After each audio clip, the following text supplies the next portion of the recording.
Middle aged crisis. স্মৃতির সংসার জীবনের এক যুগ পূর্ণ হলো। সে এবার 37-এ পা দিয়েছে। অ্যারেঞ্জড ম্যারেজ ছিল ওদের। বর অনেক বয়সে স্মৃতির চেয়ে বছর 7-এর বড় এবং বেশ পরিশ্রমী। বাড়ি গাড়ি সোনাদানা কোনো কিছুরই কমতি রাখেনি সে। স্মৃতির হাতেই সংসারের সমস্ত দায় দায়িত্ব, বাজার করা থেকে শুরু করে রান্নাবান্না, ঘরদোর সামলানো, বাচ্চাদের স্কুলে নিয়ে যাওয়া আসা করা ইত্যাদি সবই স্মৃতিই সামলায়। তবু কেন জানি তার বর সব কিছুতেই তাকে ছোট ও কম বুদ্ধিসম্পন্ন মনে করে। কোনো বিষয়েই তার রায় বা মতামত নেয় না, বা দিলেও তাকে ফু মেরে উড়িয়ে দেয়। বাচ্চার স্কুলের অভিভাবকদের থেকে আলোচনা শোনে যে তাদের বর নাকি উঠতে বসতে তাদের জিজ্ঞেস করে নেয়, অথচ স্মৃতির বর তাকে কোনো কিছুতে পাত্তাই দেয় না। দীর্ঘ 12 বছর হঠাৎই স্মৃতির মনে হতে লাগলো যে এই সংসারে তাকে শুধুই কলুর বলদ বানানো হচ্ছে।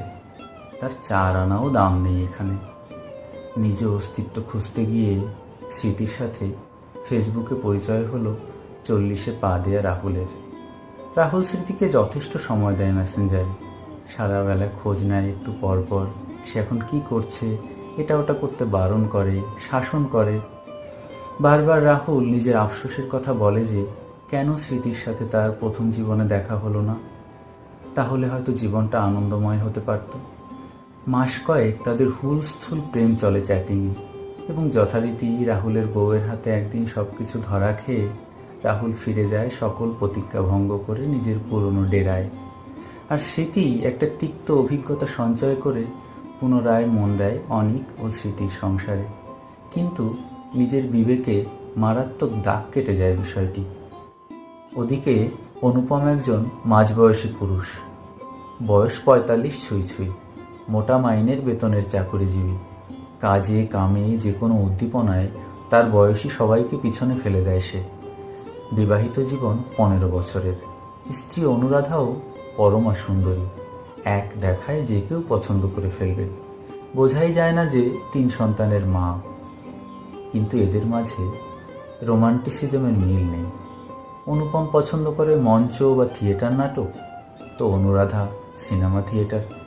অনুপম পছন্দ করে স্ত্রীর লাইট মেকআপ, তো অনুরাধা ভারী মেকআপ। অনুপম অতিমাত্রায় শারীরিক মেলামেশা চায়, তো অনুরাধা সারাদিন অফিস বাচ্চাদের সামলে আর এনার্জি কুলিয়ে উঠতে পারে না। কখন যে তার ঘুম এসে পড়ে বুঝতেই পারে না অনুরাধা। তাদের মাঝে এসব নিয়ে প্রায়ই মন কষাকষি লেগেই থাকে। মান অভিমানে কথা বলা বলি পর্যন্ত বন্ধ থাকে কয়েক মাস ধরে। কাছে গেলেই অনুরাধা প্রায়ই বলে, খালি ভোগ আর ভোগ, তোমরা পুরুষেরা কি ভোগ ছাড়া আর কিছুই বোঝো না?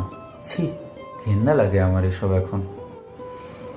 অথচ অফিস কলিগ শিবরাও অনুরাধারই বয়সী, কিন্তু কেমন পরিপাটি মার্জিত রুচির পোশাকাতি পরে, আর এত মিষ্টি করে কথা বলে যে অনুপমের মন চায় সারাদিন তাকেই শুনে যায়। অনুপমের শুধু মনে হতে থাকে যে নিজের সংসারের জন্য এত কিছু করে কি পেল সে। আর কদিনই বা বাঁচবে, জীবন যৌবন সবই বুঝি রসাতলে গেল। কোনো এক সন্ধ্যায় পা বাড়িয়ে দেয় শিবরার সাথে কফি খেতে। অনেক জল্পনা কল্পনা চলে তাদের মাঝে। চলে 7 জন্মের জন্য একে অপরকে পাওয়ার প্রস্তুতি ও প্রতিশ্রুতি। তারপর একদিন অনুপম ধরা পড়ে যায় অনুরাধার হাতে। বাচ্চাদের সাথে করে ভাড়া বাড়িতে চলে যাচ্ছে অনুরাধা। আজকের যুগের মেয়ে হয়ে এই অপমান মেনে নিয়ে আর দুশ্চরিত্র স্বামী নিয়ে কিছুতেই সে ঘর সংসার করবে না, না না।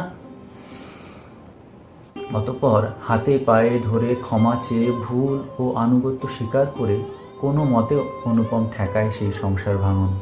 কেননা বাচ্চারাই তার পৃথিবী। তাদের ছেড়ে এক মুহূর্তও সে ভাবতে পারে না। এর চেয়ে আত্মহত্যাও সহজ মনে হয় তার কাছে। কিন্তু আজীবন স্ত্রীর চোখে চোখ রেখে কথা বলার ক্ষমতা হারায় সে। অন্বেষা একটি ঘরোয়া মেয়ে। পারিবারিকভাবে খুব কম বয়সে তার বিয়ে দেওয়া হয়েছিল। ছেলে আজব তার চেয়ে বয়সে 15 বছরের বড় হলে কি হবে। ভীষণ ওয়েল এস্টাবলিশড এবং বউ অনুরাগী।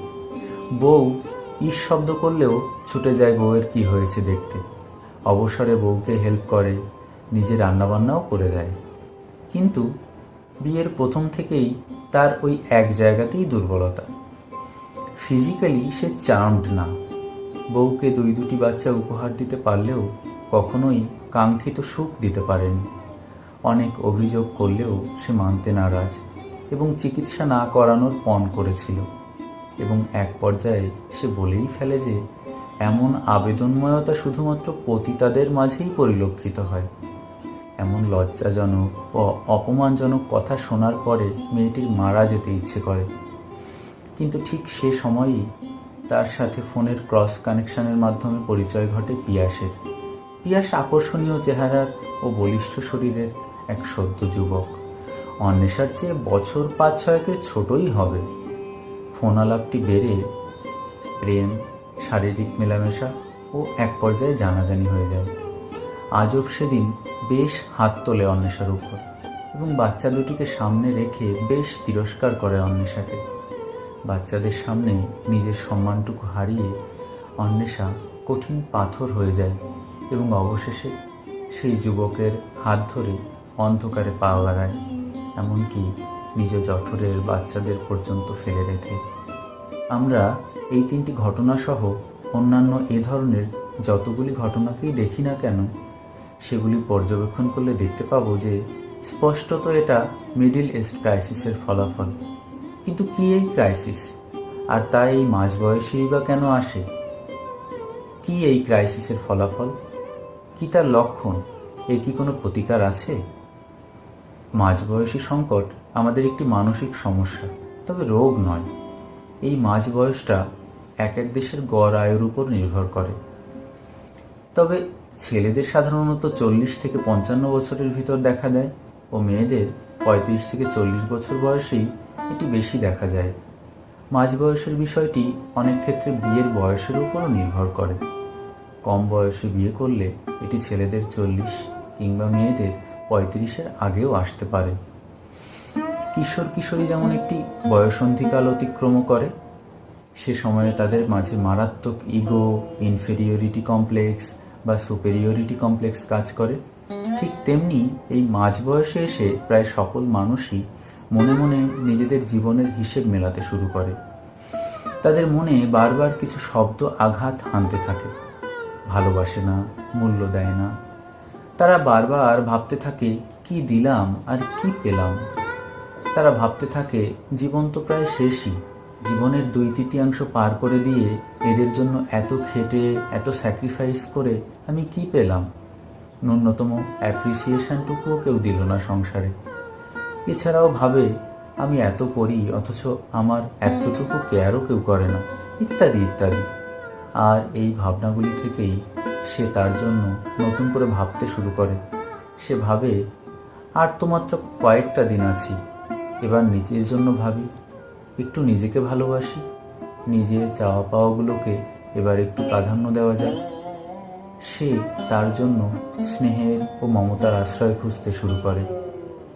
সে এমন একটি মন খুঁজতে শুরু করে যেখানে সে তার ছায়া বা অনুলিপি দেখতে পাবে। সে আলাপচারিতা শুরু করে এবং এক পর্যায়ে এমন একটি মনের সন্ধান পেয়ে যায় যার সাথে তার কিছুটা চাওয়া পাওয়ার মিল রয়েছে। সে তাকে ঘিরে একটি কাল্পনিক দুনিয়া সৃষ্টি করে ও তাতে ডুব দেয়। মূলত এসব ক্রাইসিসের পিছনে যে কারণটি কাজ করে তার নাম আক্ষেপ। বন্ধুরা, এটাই হচ্ছে মিডল এজ ক্রাইসিস। এই সংকট হয় নানাবিধ কারণে, যা বলেও শেষ করা যাবে না। তার মধ্যে উল্লেখযোগ্যগুলি হচ্ছে অসুখী দাম্পত্য জীবন, দাম্পত্যের সম্পর্কে ফাঁক থেকে যাওয়া, শারীরিক দুর্বলতা, পার্টনারের ভূমিকাকে খাটো করে দেখা, পার্টনারদের মাঝে মনের বিস্তর অমিল, বয়সের তারতম্য, পছন্দের অমিল, একে অপরকে সময় না দেওয়া, বদমেজাজ, সবার সামনে পার্টনারকে ছোট, অপমান ও অপদস্থ করা, বিবাহপূর্বক প্রেম ও আক্ষেপ, সংসারে অর্থনৈতিক দৈন্যতা, একবিংশকালের এ সমাজ কর্তৃক একান্নবর্তী পরিবারের শক্ত বুনট ভেঙে সদ্য নিউক্লিয়াস পরিবারে পদার্পণ, পরকালে অবিশ্বাস, ধর্মভীরু না হওয়া, এতে পাপ পুণ্যের ভয় অন্তর থেকে মুছে যাওয়া, দাম্পত্যে একাকিত্ব অনুভূতি, উন্নয়নশীল দেশগুলোর জনগণের পাশ্চাত্য বা উন্নত দেশগুলোর সংস্কৃতির প্রতি অতিমাত্রায় ঝুঁকে পড়া, সামাজিক যোগাযোগ মাধ্যমগুলির অপপ্রয়োগ, সামাজিক যোগাযোগ মাধ্যমগুলিতে অন্যান্যদের অহেতুক শো অফ করা, বিবাহ বন্ধনের প্রতি আমাদের শ্রদ্ধা কমে যাওয়া ও দিনকে দিন ঘনীভূত হওয়া অনাস্থা, কিছু কিছু ক্ষেত্রে মানুষের চারিত্রিক ক্রনিক খারাপ বৈশিষ্ট্য এর জন্য দায়ী।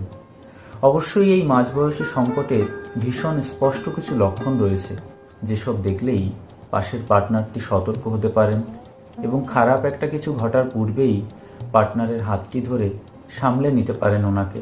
লক্ষণগুলি হচ্ছে হঠাৎই দেরি করে বাড়িতে ফেরার অভ্যাস গড়ে তোলা, নিজের প্রতি হঠাৎই ভীষণ কেয়ারিং হয়ে যাওয়া, হঠাৎই নিজেকে স্মার্ট বা সুন্দর করার প্রবণতা, বাড়ির মধ্যেও একা একা থাকতে চাওয়া বা স্পেস নিতে চাওয়া, মোবাইল ফোন বা কলের প্রতি হঠাৎই আসক্ত হয়ে পড়া, সংসার ও বাচ্চাদের প্রতি উদাসীনতা, কথায় কথায় তুলনা টেনে আনা, অমুকে অমুক পায় তমুকে তমুক, কিন্তু আমি কি পেলাম বলতে পারো, এই ধরনের কথাবার্তা বলা, হঠাৎ করেই টয়লেটে অধিক সময় কাটিয়ে দেয়া, হঠাৎই বেশি দেরি করে ঘুমোনো, হঠাৎ করেই দামি দামি গিফট পাওয়া শুরু হওয়া, নিজের জন্য অহেতুক শপিং শুরু করা, হঠাৎ করেই নিজ শহর কিংবা দেশের বাইরে অফিস বাহানাতে ট্যুরে যাওয়া, ফিজিক্যাল রিলেশনে অনাগ্রহ দেখানো, বাসায় ফিরে তুলনামূলক কম কথা বলা, কথায় কথায় খ্যাক খ্যাক করে ওঠা,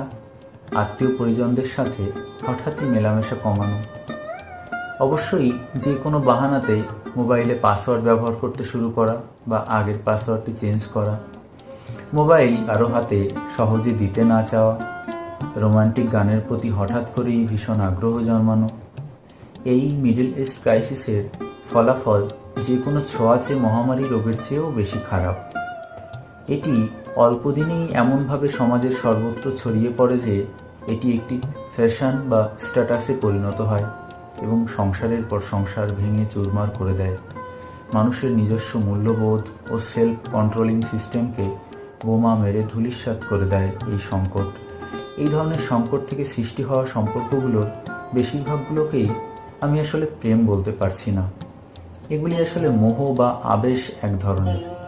যেহেতু প্রেমে এক ধরনের উন্মাদনা থাকে ও থাকে মিলনের আশা, পক্ষান্তরে এসব সম্পর্ক যতই আক্ষেপ থেকে সৃষ্টি হোক না কেন, পূর্ব হতে বিবাহিত বা বিবাহিতা ও সংসারী হবার কারণে সমাজে নিচু হবার ভয়ে এতে মিলনের আশা থাকে না সেই উন্মাদনাও। আমরা প্রেমে পড়লে সেটা নিজেদের গর্ব মনে করি ও পৃথিবীর সবাইকে তা জানাতে চাই, কিন্তু এসব সম্পর্ক বৈবাহিক, ধর্মীয় ও সামাজিক দিক থেকে অনৈতিক বিধায় সারা জীবন লুকিয়ে রাখতে হয়। এতে করে নিজেকে চোর চোর উপলব্ধি হয়। এই সম্পর্কগুলোর ভিতরে যেগুলি মিলনের দিকে পৌঁছায় সেগুলিকে বহু রক্ত নদী পার করেই হতে হয়। এগুলি থেকে অনেক সময়ই খুন খারাপা পর্যন্ত হয়ে যায়। সবচেয়ে অদ্ভুত বিষয়টি হচ্ছে, প্রথম কথা বলতে গিয়ে আপনার এই নতুন পার্টনারের ভিতর আপনার মনের চাওয়া পাওয়াগুলির অনেক মিল হলেও কয়েক মাস পরেই আপনি যখন ধীরে ধীরে তাকে পুরোটা পড়তে পারবেন, যখন তার মন্দ দিকগুলিও আপনার সামনে উন্মোচিত হবে, আপনি তখন আপনার দাম্পত্যের পার্টনারটির সাথে তাকে কম্পেয়ার করতে শুরু করবেন এবং দেখতে পাবেন যে আরে, এ তো দেখি একই, রাগারাগি ঝগড়া বিবাদও করবো, আগেরটার মতনই, নতুন আর কি। ইন্টারেস্ট পড়তে শুরু করবে তার প্রতি আপনার। যেহেতু বিবাহিত বা বিবাহিতা অবাধ সেক্স বিচরণ করে এ ধরনের সম্পর্কে, সহজেই একে অপরের ডাকে সাড়া দিয়ে ফেলে ও নৈতিক অবক্ষয় ঘটে এর ফলে। এটা অকাঠ্য সত্যি কথা এই যে কোনো সম্পর্কই কখনোই গোপন থাকে না। খুনি যতই চালাক চতুর হোক না কেন, কোনো না কোনো প্রমাণ সে ছেড়ে যাবেই। তেমনি আপনি যতই চালাক হন না কেন, একটা না একটা ভুল আপনি করবেনই ও যথারীতি ধরাও খাবেন, সবাই জানবেই। কিন্তু আপনি সংসারী মানুষ, বাচ্চাদের কথা মনে করবেন, বৈবাহিক দায়বদ্ধতার কথা মনে পড়বে এবং ডিভোর্স নিতে গেলে বুঝবেন যে দীর্ঘদিন একসাথে থাকার জন্যে হোক বা অন্য কোনো কারণে এই দাম্পত্যের সঙ্গীটিকে আপনি মনের অজান্তেই কখন জানি ভালোবেসে ফেলেছিলেন। তাকে ছেড়ে থাকা কল্পনাতেও আনতে পারছেন না এখন। আপনার সামাজিক মর্যাদা ক্ষুণ্ণ হবে, মানুষ হিসেবে নিজের কাছেই অপরাধী হয়ে যাবেন, লজ্জার মধ্যে পড়বেন। বিবাহিত জীবন প্রশ্নবিদ্ধ হবে, পার্টনারের সাথে চোখ মেলাতে পারবেন না আর কোনো দিন। নিজের কাছে নিজেই ছোট হয়ে যাবেন আপনি। এবার আসুন এই সংকটের কিছু প্রতিকার আমরা জেনে নিই। দাম্পত্যে স্বচ্ছতা বজায় রাখা, একে অপরকে সময় দেয়া, সব কিছু শেয়ার করা একে অপরের সাথে, অহেতুক সন্দেহ প্রবণতা পরিহার করা, দুজনের ভেতরে স্পেস বা গ্যাপ না রাখা, মাঝে মধ্যে বেড়াতে যাওয়া, ছোট ছোট কিউট ও সুন্দর স্মৃতি গড়ে তোলা, মাঝে মাঝেই একে অপরকে বোঝানো যে তার গুরুত্ব অপরিসীম এবং এ সংসারে তার অনেক অবদান রয়েছে। নিজেদের দুর্বলতাগুলিকে আলোচনার মাধ্যমে সমাধান করা, পার্টনারের এমন ক্রাইসিসের ভিতরে পড়লে তাকে খোঁটা না দিয়ে তাকে দূরে না ঠেলে কাউন্সেলিং করা ও কনফেস করার সুযোগ করে দেয়া। যে কোনো ধর্মই একটি দারুণ শৃঙ্খলা, তাই ধর্মে বিশ্বাস স্থাপন করা, নিজেকে পরিপাটি ও স্মার্ট করে পার্টনারের সামনে উপস্থাপন করা, নিজের সমস্যাকে ধামাচাপা দিয়ে এড়িয়ে না গিয়ে বরং সমাধানের উপায় বের করা, ডমিনেটিং মানসিকতা পরিহার করা, মাঝে মধ্যে সারপ্রাইজ দেয়া, একটা ফুল হলেও দেয়া।